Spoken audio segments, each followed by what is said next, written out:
Hi there, guys. So, we are continuing our lessons into minerals this week. It's now Wednesday, so we're mostly through the week since this was a short week. On Friday, we'll move on to rocks, but today we're looking at minerals, and you're going to learn how to identify minerals that you find. So, you may be walking around and find something that's shiny and wonder, oh my goodness, what is that? And you want to way to figure out what it is. So what we're going to do today is walk through how you can actually do that. For right now, we're going to go to our weekly HyperDoc. So if you'll just go and click on that, you can follow along. Okay, so we're here in our week 2 of Unit 2 HyperDoc. We did not have any class on Monday because of Labor Day. Yesterday, we went over properties of minerals and did some notes. And then you had a pick 3 activity. This morning, you should have gone over the review a little bit, which is just what we did yesterday. Okay, and today we're going to do a lab. Okay, if you'll click on the data sheet, okay, the data sheet will open and this will be your copy to write on. Okay, we have virtual mineral lab. Within the lab, you have this link to the interactive lab itself. Now back here on your HyperDoc, there's also a link to the lab. You're welcome to use either of them. They're the same link. So we're going to go ahead and open the lab. And then it says first we need to listen to the introduction by clicking on the speaker icon and then read the opening paragraph. So first, let's get in there. So here's your virtual rock lab. Here's the speaker icon that you'll need to click on to hear the introduction to this activity. And then you also need to read through this paragraph. So if you need to do that right now, probably be a good idea. Just go ahead and pause me and then complete this part and then unpause me and we'll move on.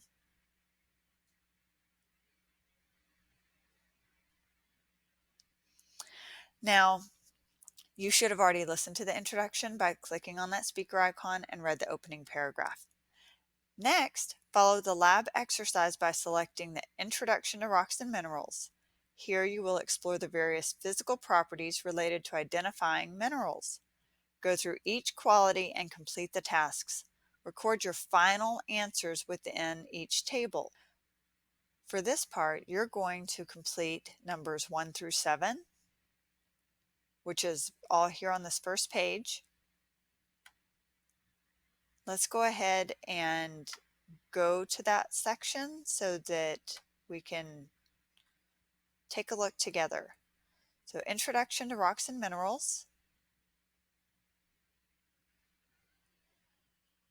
Just click on one of the qualities below to explore related features, or click on the Start button to explore all the qualities in turn. So if you want to go through it on your own, picking and choosing the order, click away, or you can click on Start here and it will take you through all of this. If you need to go back to the main menu, when you finish this section, you'll click on the Interactivity menu button right here. So let's take a look at our first section. It's Color and Streak. We go to Color and Streak here. It says, many minerals have distinctive colors that make them easily identifiable. We can also examine the powdered form of a mineral by scratching it along a piece of unglazed tile known as a streak plate. Well, we don't have those in our houses right now, so that's why we're doing this virtual lab.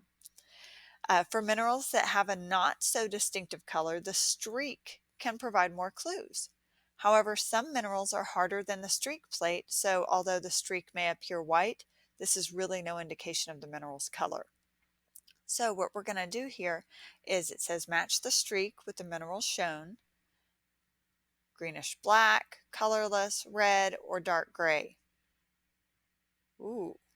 So you're going to just try and figure out what these might be. I'm gonna drag greenish gray over here to pyrite. I got it right. Ooh, olivine. Let's see what happens. Nope. Let's try a dark gray. Nope. It must be colorless. So see, this is going to help you identify what all the correct answers are. Hematite and galena. So now you can take this information and color it in here, record it here. So for color of hematite, you're looking at the actual color of the object itself. So silvery, so you could type in here silver. And then the streak we found right here is red. So you're going to type in red. Not too bad, right? So you're going to go through and do that for each of these, and then you'll move on to luster, and then cleavage, fracture, crystal structure, hardness, and specific gravity. So this virtual lab is going to walk you through everything. If you want to continue, you just click next. If you want to go back to identification there, or the main menu is interactivity menu. So we've done an example on that section. Now, when you finish this section, this top part, you're going to then be using all this information as you go through and identify 9 minerals. Okay, directions here say now proceed to the next portion by clicking on interactivity menu and then the virtual mineral drawer. Oh, wrong tab. So the virtual minerals drawer is right here. We'll be doing the virtual rock lab later, but today it's minerals. So minerals are naturally occurring chemical elements or compounds that are found in the Earth's crust. Rocks are mixtures of minerals and therefore gain many of their qualities from minerals of which they are composed. Minerals vary greatly in their chemical composition, which in turn determines their physical properties. Minerals also vary in their relative abundance, with some, such as quartz, being very common, while others, such as gold, are extremely rare. So we have these 9 minerals here, and you get to pick one to start with, and then you're going to go through all the rest of them. Okay. On here, it just has them numbered. It does not really matter what order you do these in. So let's click on this shiny gold one here. Okay. Examine the mineral using the buttons below, and when you have found enough information, click Identify the mineral. So what color is it? Brass yellow. It's definitely not gray, green, or pink. So over here, we can put brass yellow.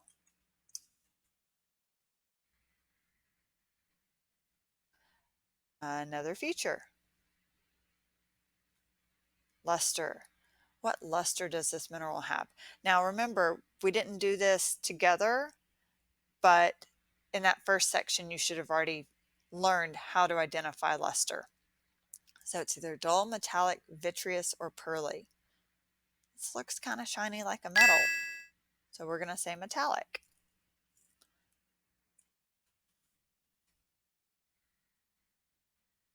Look at another feature. Cleavage and fracture. What cleavage does this mineral demonstrate? Ooh, none. Perfect basal, prismatic, cubic. What if we said it has none? This mineral also has an uneven fracture habit, so it's not consistent.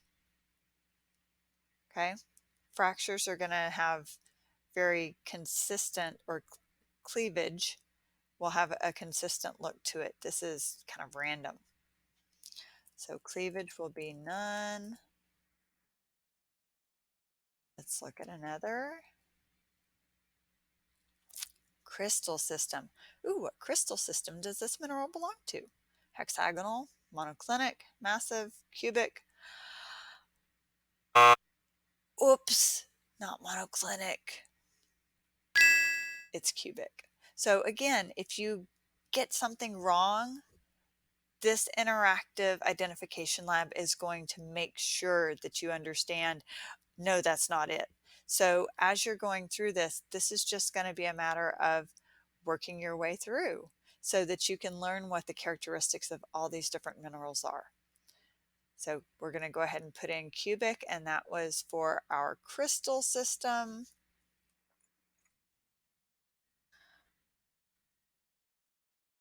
Another hardness and specific gravity. Ooh, so here we have a nail file.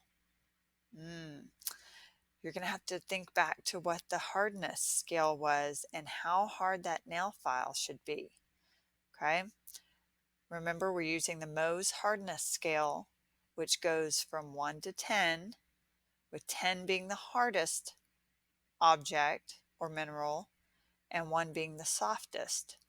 Okay, so on the Mohs hardness scale, a diamond is the hardest and talc is the softest. We still don't know what this is, but we know that a nail file will scratch it. So think back to that hardness scale. Which one of these would it be? If you think this looks really soft, maybe it can be scratched by something that's also kind of soft. That could be a 2. Maybe you think, oh my goodness, this looks so hard. Maybe it's 7. Maybe it's a little bit softer than a 7. Okay, the specific gravity of this mineral is specifically 4.9 to 5.2. So everything has a little bit of variation. So we've got kind of an estimate here. So we're going to go back here and put a hardness of 6. And then some additional information popped up here. It says the specific gravity of this mineral is 4.9 to 5.2. So we're also going to record that. So 4.9 to 5.2. So now, let's see if we go back here. Nope, we go back and we are supposed to identify the mineral. Oh my goodness. So they gave us a lot of information in that first section that you're supposed to be using. So now we have to try and figure out what in the world this could possibly be. What if, so remember I said talc is the softest mineral at a 1. And we know that this has a hardness of a 6. So just to make sure it's not going to let us get the wrong answer, if we click on talc, nope, that's definitely wrong. So again, this interactive identification lab is going to help you make sure you get the right answers. Now this specific mineral is actually pyrite. So we can go back here and type in pyrite, and we're finished with our first row. Okay, you would then go back and pick another specimen and do this again. Now, when you finish all 9 of your minerals, you have a couple of questions. Okay, it's just 5 questions to answer.